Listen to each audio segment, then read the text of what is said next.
Daredevil Born Again Season 2 just ended with Episode 8, The Southern Cross.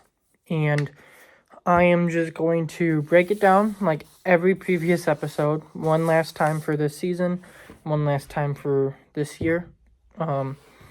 Go through the episode, just everything that happens, kind of give my thoughts on stuff here and there. And then I will be having a video just kind of giving my overall thoughts on the whole season. Obviously, like, more in-depth thoughts are in the each episode videos, but I'm just going to do a video for, like, my overall thoughts. I'm going to have a video ranking all 5 main seasons of Daredevil plus the Defenders, because I just feel like that season should also be included. And then I do have another video that I want to make. I'm going to keep that one a surprise, though, but there is another one that I kind of want to make. But let's just get into it. So this episode starts off with a little scene of Matt and Karen, and they're just walking around, smiling, and they get to this restaurant, which I'm pretty sure is the restaurant that they went to in season 2 when they had their first date. They went to this one restaurant that was all like for like the rich people and everything, and they both didn't like it there, so they went to this other restaurant that was like cheaper. It was a little bit more rundown, but it's what they liked. It felt more like the city than the like rich one, so I'm pretty sure that's what this restaurant's supposed to be. But they're like having a date there, and then it does a hard cut to Karen in the courtroom, and her and McDuffie are there, and the judge is just like, you guys ready and everything, like, where's Mr. Murdoch and everything, and Christian's like, Matthew's running late, but he will be here. And then it goes to Jessica and Matthew in Punisher's hideout from last season, where they've been kind of hiding out for this season, and she's kind of fixing him up and like doing stuff with his leg where he was shot, and she like gets a shot with stuff in it and like puts in his leg, and he's like, ah. But then they start talking about stopping Fisk, and he's just like, you came back, and she's like, yeah, and she's like, can you take down Fisk? And he's like, not alone, and she's like, that's kind of the whole point. And then you get a scene with Buck and Fisk where Buck shows up to the mayor office, and Fisk is like, so did Daniel give over BB? And Buck's just like, no. And then Fisk's obviously like, oh yeah, he's dead. So they kind of like have that little scene, and then Fisk shows him a letter, which is the letter that is kind of like asking him to come to court in the later of the episode, like later in the episode, not by much, but a little bit later. He like shows Buck, and Buck's like, are you sure you want to do that? And Fisk's just like, yeah. And then you go to the court where Heather is being questioned by Hawkberg, the other lawyer, and Matt ends up showing up, and he kind of like walks in and is limping because obviously he was shot, and the judge is like, are you okay, Mr. Murdoch? And he's just like, I'm doing just great.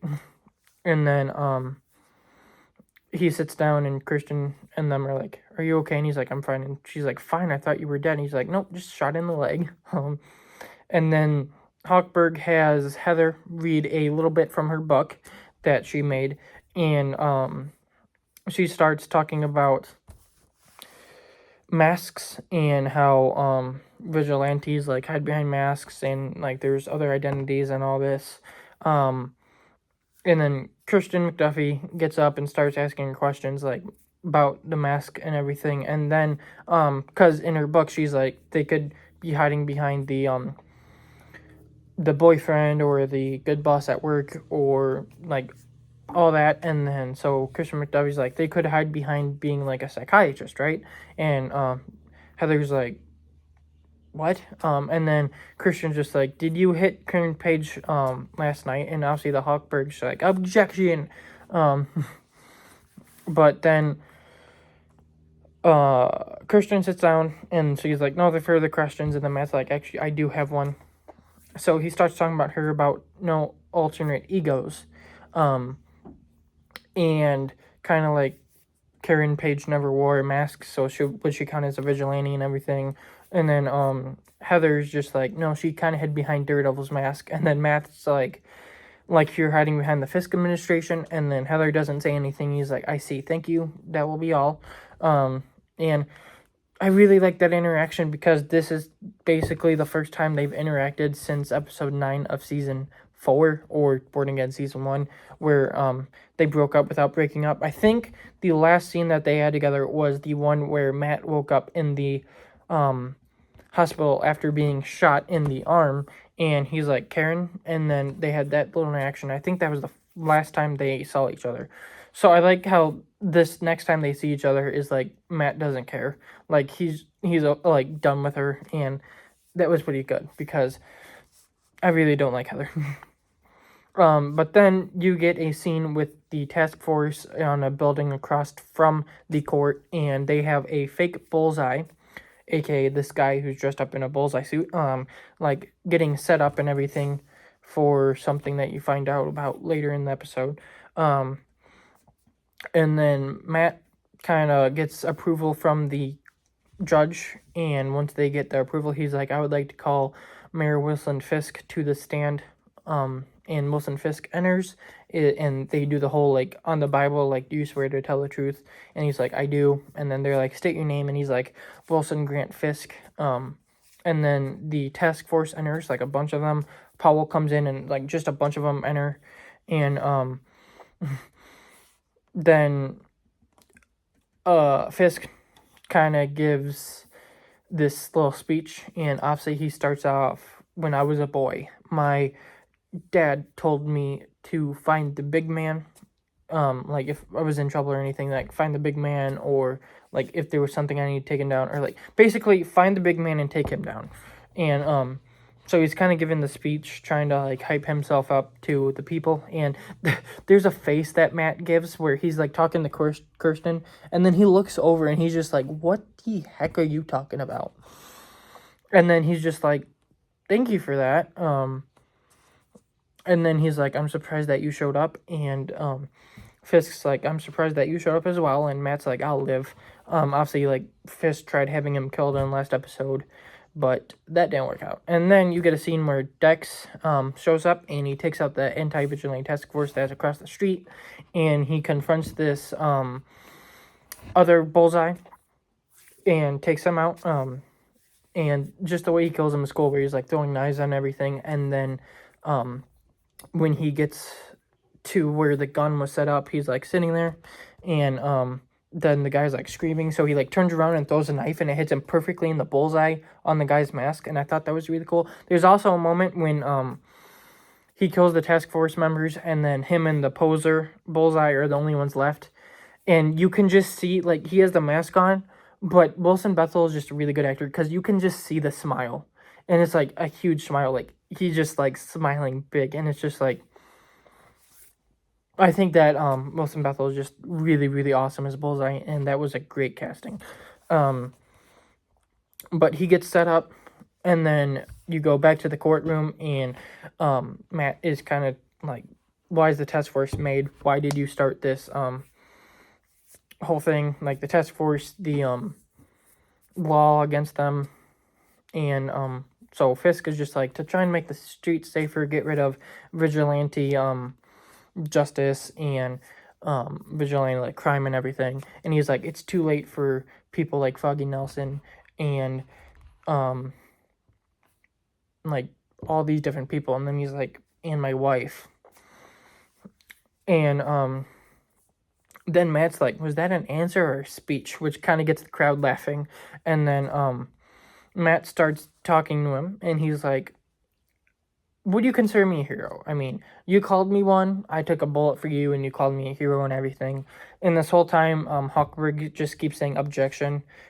And Matt's, like, trying to rephrase or just try and, like, get to the point while also setting himself up. And then, he's like, obviously, And then, well, Fisk is like, my wife died from a vigilante, and Matt's like, no, she died from an assassin who I believe was in your employ.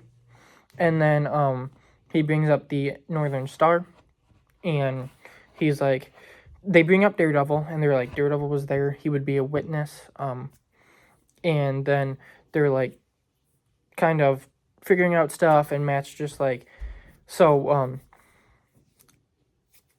the Northern Star, did you sink it? And Fisk is like, no, there's been witness testimonies, there's evidence. And Matt's like, no, there's not evidence. There is a statement from Officer Powell, who is on your employ. There is also one from the DA, who, guess what's under your employ. So it's kind of like getting the audience in the back, plus the jury, which is technically the people watching at home on the cameras, being like, oh, they're under his employ, so Fisk could be setting this whole thing up. And then they bring in video testimony of the second mate of the Northern Star, who obviously in episode 4, Buck took out, and they're like, I want to, and Matt's like, I want to bring this in as evidence. So they're like, let's take a little recess. I want the counselors in the other room, and then it goes there, and as they're talking about trying to get the video testimony into evidence, Fisk, obviously knowing that Matt would be able to hear, is like, there's things I could say that could ruin your life.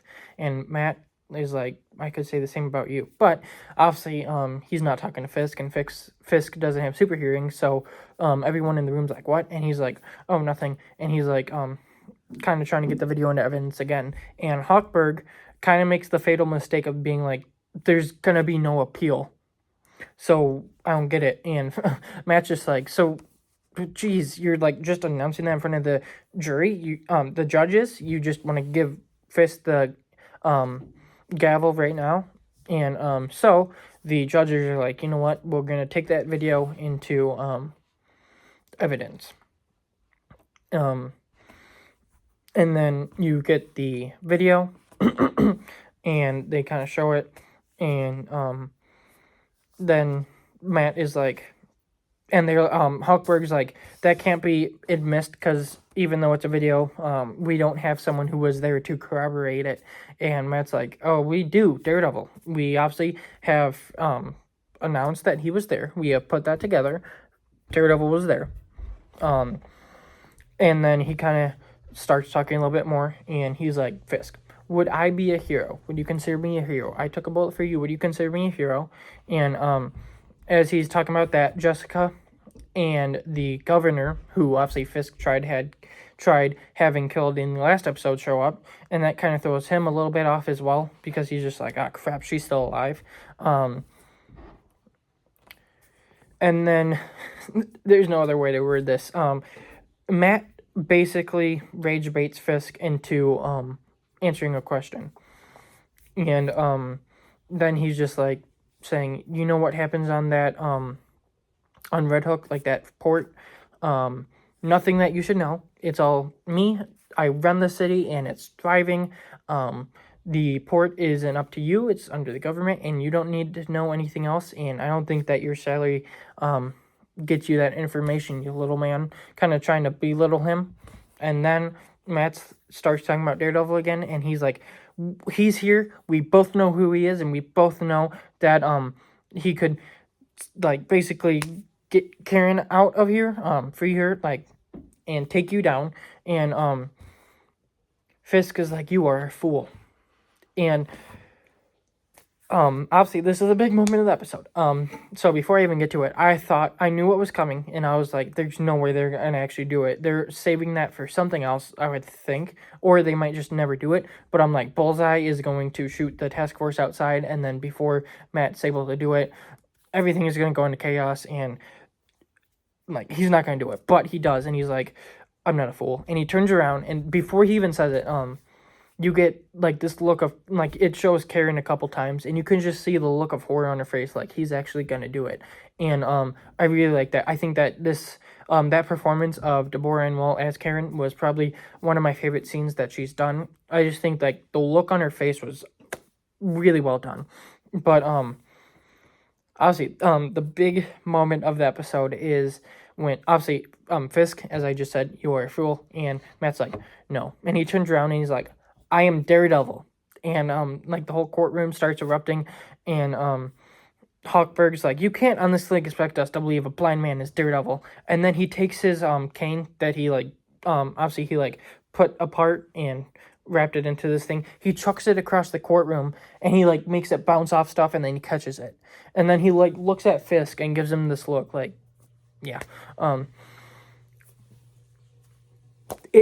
can't believe they actually did that. Are they going to, end up undoing that sometime? I would expect maybe. Hopefully the show just keeps on going, because I love this show so much. It's my favorite show. Obviously, season 3, aka season 6, will be releasing next year. It's filming right now.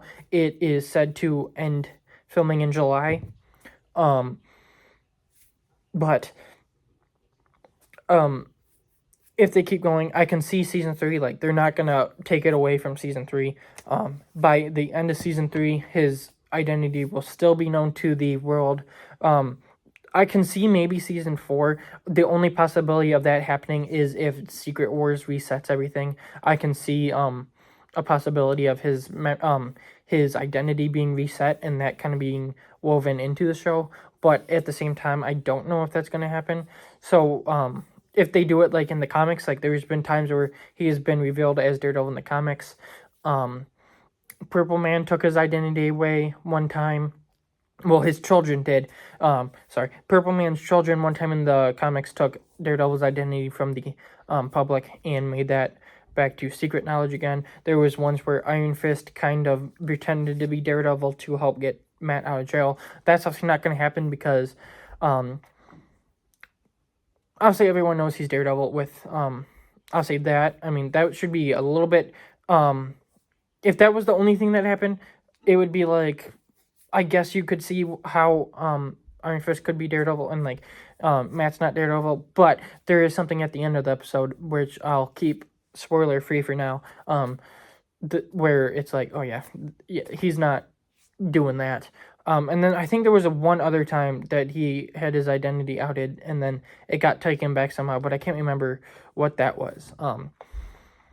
But then Matt starts talking about the Northern Star, and he's basically like, I was there, I can testify. Fisk was there, he was doing illegal weapons, and he had the crew killed and the boat sunk. And then he's like, and me and Jessica Jones found the weapons in a warehouse, and we destroyed those out of public safety, fear of public safety. And Hulkberg this whole time is trying to get him to like stop, and he's like, objection. And Matt's like, I'm not finished. And like, Charlie Cox's acting is awesome. He is one of the best performances I've ever seen. The only other performance in movie TV history that I think I would like a bit better is Andrew Garfield's Spider-Man, and that's just because I like Spider-Man more as a character, and I do think Andrew Garfield was spectacular as him. But I do have a hard time saying that because it's like, Charlie Cox has had so much more time with Matt to like develop this character, and even though I love Andrew Garfield as Spider-Man, and I still have a little bit of hesitancy to say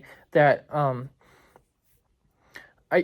I do think that I do like I might like Charlie Cox's acting like performance as a whole more. I do think I like Andrew Garfield's Spider-Man character more than Charlie Cox's Daredevil, but those are like the pinnacles. Those are like the two best characters in fiction for me is Spider-Man and Daredevil, and Andrew Garfield's Spider-Man and Charlie Cox's Daredevil are my favorite versions of those characters. So when I say that I might like him a little bit less than Andrew Garfield, that's not saying anything because he's still awesome. But like, this scene is amazing, and like Charlie Cox's acting is awesome. But after he says I'm not finished, he starts talking about the court, and he's like, Fisk made this court and like set it up for his crap. So basically this court does not have jurisdiction to do justice or uphold the law because it was made by this crime lord, basically. And he's like, so it can't do justice. And obviously he words it a lot better. I'm forgetting how exactly he said it, and I'm not a lawyer, so I don't know the right words to say, but that's kind of what he says. And then the judge is just like, whether or not Matthew Murdock is Daredevil, he has a point, and it's true. this court cannot uphold anything. So with that being said, Karen Page is released and free to go. And then as she's finishing that and Karen's like happy and Matt's walking over to her to like hug her and tell her that everything's okay, the judge is just like, Matt Murdock, please stay in the court. And then Fisk is like, you've won nothing, Murdock. You have won nothing. And then it has the little scene with Fisk leaving, and then the governor is basically shutting Fisk down and being like, on the charges of crime with this and that and that and racketeering, blah blah blah. You are done. And Fisk is like kind of getting pissed at that, and he's like, nah. And she's like, oh, add attempted murder to that one. Well, Fisk is like, that's never gonna uphold from the word of a delusional lawyer. And the governor's like, oh, add attempted murder to that one because your assassin is still alive, and he had a lot to talk about. So it's basically showing that in the last episode, the assassin that came after her, Bullseye, left alive, which I think is cool. Obviously, he could have killed him if he needed to, and a knife did go in his head, but I guess Bullseye did it like exactly right, that it didn't kill him, but it took him down. That's probably what Matt asked for, and I thought that was really cool. But then Jessica and Kingpin have a little interaction, which is the first time that they've ever interacted. But I do like, again, how it's not like the first time meeting, even though it might be their first time meeting, but they don't act like it is, and they're just like, Kingpin's just like, why are you lining yourself with him, Miss Jones? And Jessica's just like, watch your back, Kingpin. And I that was just really cool, because it's like, obviously they've been going on for all these years, and it's just that we haven't seen everything they've been doing. So it makes sense that they either have met or that they just know a bunch of each other, that they wouldn't be like this huge deal. But then Fisk and Matt kind of collide at the entrance, and Fisk in the scene is just laying it out on thick, and he's like, Daredevil, and he's like, Matthew Murdock is Daredevil, blah blah blah, and he's just like, okay, we get it. And then as they're talking, Powell is just like, Matt's getting ready, take the shot, and then you hear wrong Bullseye, and Buck is about to because Powell is like, sounds the alarm, and he's like, everyone stop, start getting fire out there, and Buck is getting for his gun, and Bullseye shoots Buck like around this area, like bottom chest area, and Matt tried to warn him, but didn't work. And then as they start shooting at the window that Dex is at, because they would know where it is, Dex is just walking away, and the window is getting shattered, as with one bullet he sent this place into absolute chaos. And I thought that was really cool. And I don't think Buck died, because they probably would have showed it in this episode, and they're not gonna, with a character like Buck, I wouldn't think, especially with like what they've done in the show, I wouldn't think they would start off season 3 with him just being gone and, oh, he died. So luckily Buck is still gonna be around, because Buck's awesome. But then they kind of get a barricade around the court, just with like the task force standing around and everything, and they're just like, oh, the court is locked down. And so Fisk and his team, along with like Heather Hochberg, Sheila, and who hasn't really had much to do in this season, which I'm kind of thankful for, because Sheila isn't my favorite character, even though it does look like in the next season she'll be a bit of a bigger part, which isn't my favorite. Maybe not a bigger part, but she'll have a big role in the show. Not like, I don't know if she's gonna have like a big role as in like, oh, we're watching it and she's got like a bunch of screen time, but like, I'll get into it later. But they get put in there and kind of locked away from everyone, and then you get Matt and Karen and Jessica and Kirsten, and then the governor, and they're in their own room, and Jess is kind of snooping through a desk, and she's like, she finds alcohol, and she's just like, nice.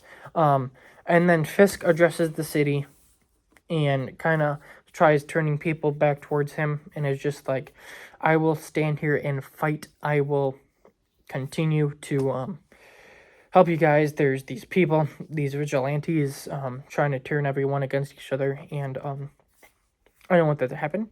And then you get the last BB report of the season, and it's basically BB's like, we gotta stop all the hiding. Yes, this city is under siege, but by the task force, not the vigilantes, and we have to we've got to stand up and take our city back.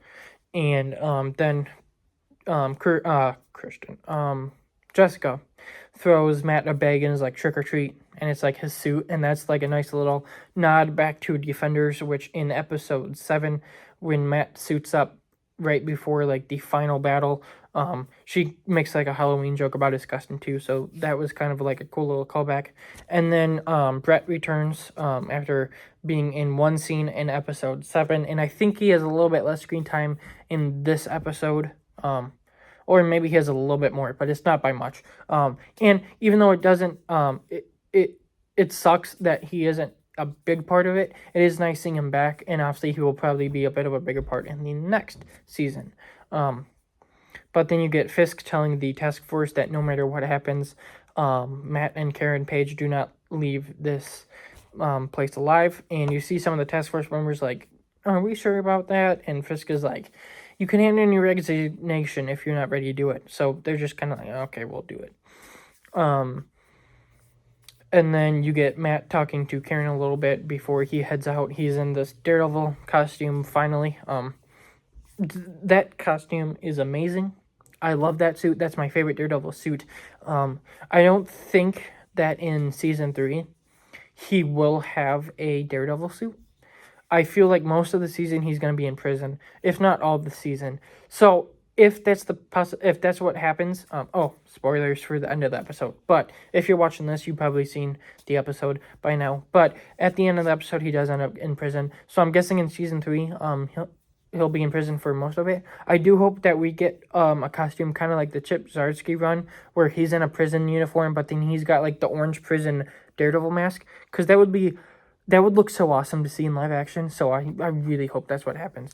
But if we get a Daredevil suit in season 3 or season 6, depending on how you look at it, I really hope that he keeps the double Ds from now on, because Daredevil just looks even cooler with like the symbol on his chest, and they made it work. So I'm just hoping that they kind of keep that. But if they don't, which would suck, at least we do have it for an incredible season. But they say their final goodbyes to everyone, and they head out to kick some butt. And then you get Cherry and Brett, and then the Angie, I think, is the other cop's name, who also wasn't a big part of this season. But they're talking to the task force, and they're like, let's not do anything hasty. Let's put the guns down. And then you get the DA calling Fisk, and Fisk just like won't answer it at all. And then you cut back to Brett talking to Powell, and he's just like, we serve the people, not the other way around. And then you got a scene with the Hawkberg, and Heather. I hate her so much I can't remember her name. You get a scene with Hawkberg and Heather where she asks him to give her his jacket because Buck is like shaking and because he's cold from the gunshot, and so he gives the jacket over, and you get a little interaction with them where the Hawkberg's trying to get Heather to come with him, and he's just like, we don't have to go down with him. But then you get a scene with Powell telling Cole North to shoot Cherry, because Cherry just keeps like talking. And then Angela, White Tiger's niece, obviously, returns after not being in episode 7. And she was in episode 6. Yes, she was in episode 6. But she was not in 7. So she returns, and she kind of just like, how about Hector Ayala? Obviously her uncle, and kind of talking about that. And so Cole is just like, you told me he was a bad guy. And Powell's just like, and I told you to shoot him. And Cole just won't do it. So Powell's like, fine, I'll do it myself. And then Cole kind of, over his redemption, and hits Powell over the head, takes him out, and lets the people in. He's just like let them in, and I think that his character had a pretty good arc. It wasn't like a big arc because he didn't have like a bunch of screen time, but the little bit that you did get of his arc, I thought that they handled that pretty well. Dario Scartapane, who's like the writer for this show, even said that it's not done, so he will be returning in season 3 for a bit of a like more arc, and obviously we have a little bit more of him in the episode, but you get a scene with Hawkberg, and he kind of like puts his fingers like down Heather's hair, and Heather just like straight up punches him in the neck. And although I do hate Heather, I really didn't like the Hawkberg and the way he was acting, so I was like, okay, you know what? I will give you this one moment, Heather. That was pretty good. But then the final fight starts. You've got Daredevil and Jessica starting to fight the task force, and it's like a hallway scene. And obviously, it's always lovely to see a hallway scene in a Daredevil show, because obviously he has had a bunch of hallway scenes and they have always been great. Now, this isn't a one-take hallway scene, but it's a good hallway scene nonetheless. But then you get Sheila, and she takes the call from the DA, and then she tells Fisk the deal, which is if you leave, you renounce your citizenship, and you just leave America, you resign and everything, we'll let you live freely. And Fisk is like, yeah, I'm not taking that. And then you get a scene where he's telling everyone to open the doors, and they're trying to be like, no, and he's like, open the doors. So they open it, and there's a bunch of like people in like masks and everything, like the city and everything, that broke in. And I think it's kind of showing that these people also aren't the best as well, because I'm betting there was some innocents that they trampled over because the people were just doing their job or were in their way. So it's like, besides Daredevil and his close friends, no one is exactly like a good guy in this last little bit. But he opens the doors, and Fisk is like, boo! And then he punches the guy, and he starts like absolutely wrecking all these people. And then you get Fisk fighting all these people in like Daredevil masks and everything, intercut with Matt and Jessica fighting the task force, and then ultimately White Tiger, Angela, ends up coming in and helping Daredevil and Jessica fight the task force as well. And it's brutal, like just like all the like bashing and beating, and then like Matt just like screaming like he does, and then you've got Fisk fighting his side of the people, and there's a scene where he picks someone up and he does what he did to Dex in season 3, only it probably hurt a lot worse, because he like bashes a guy against like the corner of a wall and just cracks him. And obviously he did that to Dex, but Dex did have a reinforced Daredevil suit on, so it probably didn't hurt or break as much as this guy probably did. And then there's a scene where he's like fighting them, and then he gets to one and he's like, shh, and then he punches, I think it was a girl, but he like punches her, and it's just like, oh my god. But then once Fisk kind of just calms down, takes out them all, and starts walking, and then Matt, Angela, and Jessica finish off their last couple members of the task force. They do this hero walk where Matt and them are walking, and then Karen comes from this side, and then as they're walking, Fisk is coming down the stairs and just throwing some of the stragglers like left and right, and Matt holds up his hand like this as in a stop, and I was just like, oh, that's so cool, him having like basically like an army and him just doing that. It's so cool. But then Fisk starts talking, and he's like, I've given you everything, I've given you my soul and all this, and even though what you guys are doing, I'm still trying to give you guys like everything, and you just won't accept it. And like he's just getting pissed, and then a bunch of them just start rushing Fisk, and Matt's trying to hold them back and like try and stop them, but they just won't listen, because I think that most of them are probably pretty stupid. Just kidding. But as they're rushing Fisk, like Fisk is beating them, and then Jessica and Matt are trying to just get him to stop and like pulling them off and being like, stop it. And ultimately Matt like rips his mask off, which is what I was talking about earlier, is like with the Kane thing, there was a bit of plausible deniability that Iron Fist could have came in season 3 and been Daredevil and been like, hey, he was just helping me. But when you're dressed as Daredevil and then you take the mask off and you're like, hey, I'm Daredevil, it's kind of like, yeah, that's not happening. But he's like stopping them and he's like, we're better than this. And then he has a little bit of a talk with Fisk. And he's like, you have to take that deal. Please just stop. And he's like, grace, retribution, and stuff. And Fisk is like, oh, are you kidding me? I don't care about that. I'm not doing that. And then Matt's just like, okay, but if you don't, you're going to go to jail. And then this all starts over again. The violence, the pain, the suffering, people close to both of us getting hurt. He's like, when will this end? And he's like, I do believe that you love the city just as much as I do. And we have to have grace and accept that maybe the city would be better, even if that, like, we have to help the city be better, even if it means that we'll be the ones suffering and we won't have the happiness. And then after a little bit, Fisk is just like, I accept. And Matt's just like, oh, thank gosh. And then Fisk is just like, you'll understand if I don't shake your hand. And I think this is where they end Fisk for, like a villain. Obviously, he'll still be showing up. He's going to be in season 3 from set photos. And from what I've heard, he's going to be like helping Matt and Karen with something. But I think this is where Fisk as a villain ultimately ends, at least for a long time.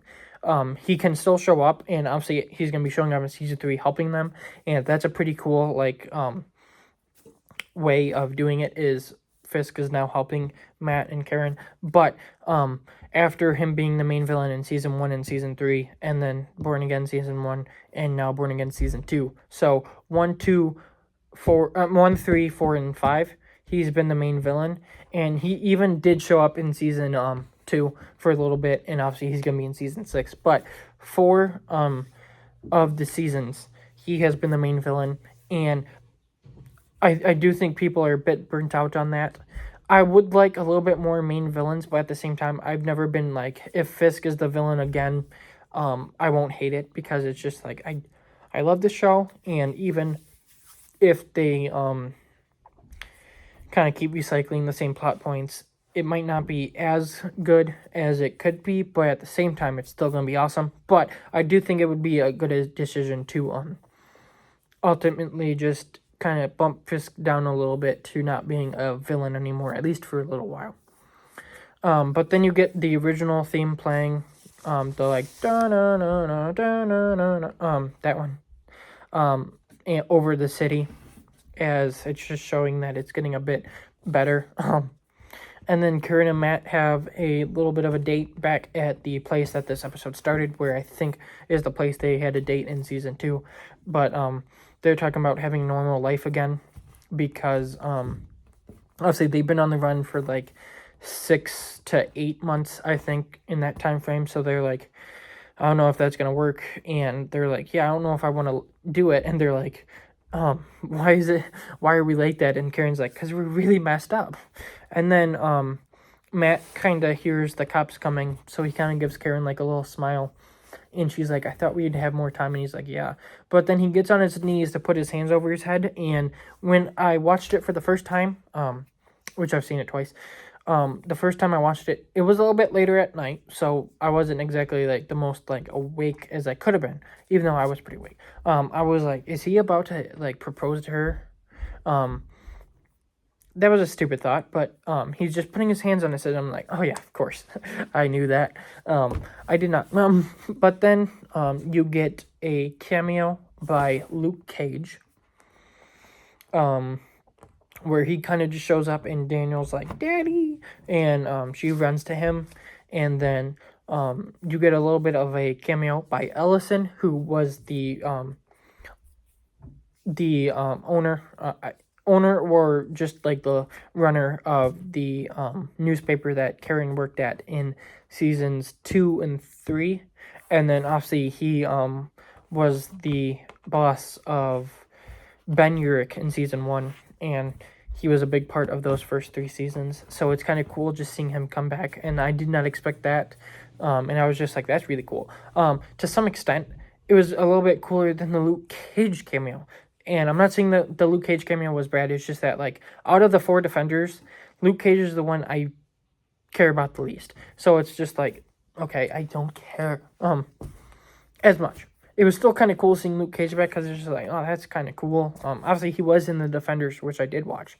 So it's kind of like, it is cool. But the Ellison cameo was pretty good. But then you get a little bit of a other scene with Luke, and he's kind of saying how he's done with Mr. Charles. Like, he's like, I think he found another guy. And then him and Jessica kind of just hug and have their last little reunion. And then you get Mr. Charles on an airplane, and one of the flight attendants comes over, and she's just like, thank you for flying with us. You've made it to the 1,000,000-mile club. And he's just kind of like, oh, that's so cool.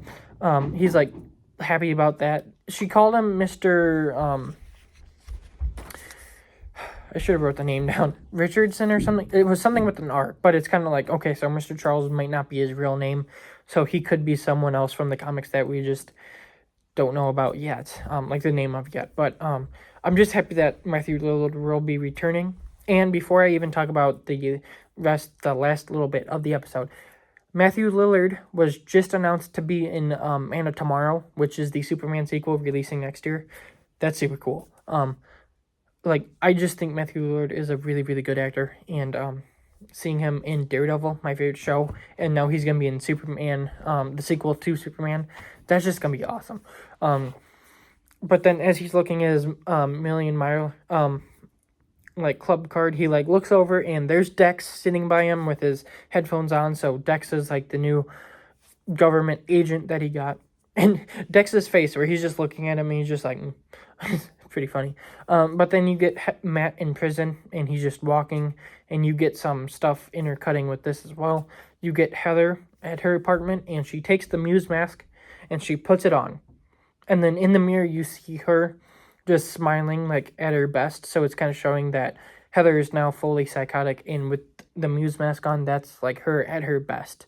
So it's just like, okay, she's gonna be Lady Muse, which we saw from some of the set photos. But then in prison, as Matt's walking, you get the task force members walking past him, and Cole kind of gives him this little nod of respect, kind of showing that Cole has changed a lot.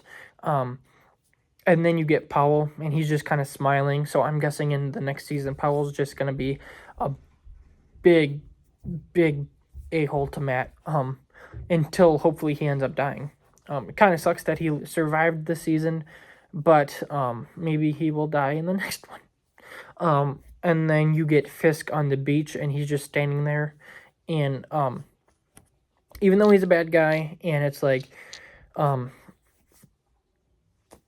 even though he's a bad guy, the way that Vincent D'Onofrio plays him, just like with the looks on his face, and a little bit more of how Vincent D'Onofrio like talked about him as basically he's like a child and a monster.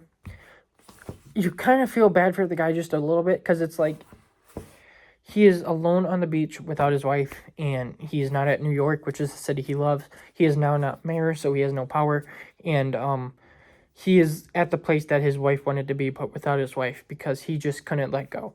So it's kind of like he's lost everything, and I think that's kind of why he ended up taking the agreement, because he's just basically like, I got nothing to even like live for now. Like he's kind of like, why keep fighting if I've got nothing now? And I think that's really interesting, and I am really excited to see how his character continues in season 6. But the last little bit of the episode is Matt sitting in his prison cell, and he just gives this little smile. And then the door closes, and that's the end of season 5, or Born Again season 2. The one thing before I even get into my thoughts on the episode, where was Iron Fist? you get Luke Cage for a little cameo. Obviously, Jessica's been in the last 3 episodes. You couldn't spring for a little bit of an Iron Fist cameo. I mean, I know he's showing up in the next season because of the set photos, but really, you couldn't spring for even like a couple seconds of a cameo. Like Luke Cage comes in and talks to Jessica, and they give a little hug, and then he's like, "Oh, I also brought Danny back. You remember him? Look he's back here." Why? Unlike a lot of people, I thought that Danny Rand Iron Fist was great. I loved the Iron Fist show. I thought he was really good in Defenders, and I'm thankful that he's gonna be in the next season. Just him returning, but I would have liked him to be in this season, even if it was just a little cameo like Luke Cage. But as a whole, this episode was great. It is one of my favorites of the entire show. I thought that it was a great conclusion. It sets up season 3, which is going to be phenomenal. And like I've just loved this season. There was like a couple bumps in the road, but every episode besides one was 5 out of 5, and I've just loved every single episode. I cannot wait for the next season. But until then, I will have obviously those videos I talked about. So I've got like 3 other videos for this season, and then there will be the Punisher special next week, which I'll have 2 or 3 videos for that one. And then obviously Spider-Man Brand New Day, which I'm hoping Daredevil will be in. And there's more possibility of him being in that after this episode as well. And then we will be seeing Charlie Cox again as Daredevil in some form before season 3, because he's going to be in Your Friendly Neighborhood Spider-Man season 2. So it's not mainline Daredevil, but it's better than nothing. And that show's pretty good. But I'm going to stop talking because this video is already pretty long. But I will see you for the full season review for like just my general thoughts on the whole season, and then the other couple of videos that I want to make for this season. But until then, peace out. Tell me what you thought about the episode. Tell me what you thought about the season, and I will see you in the next one.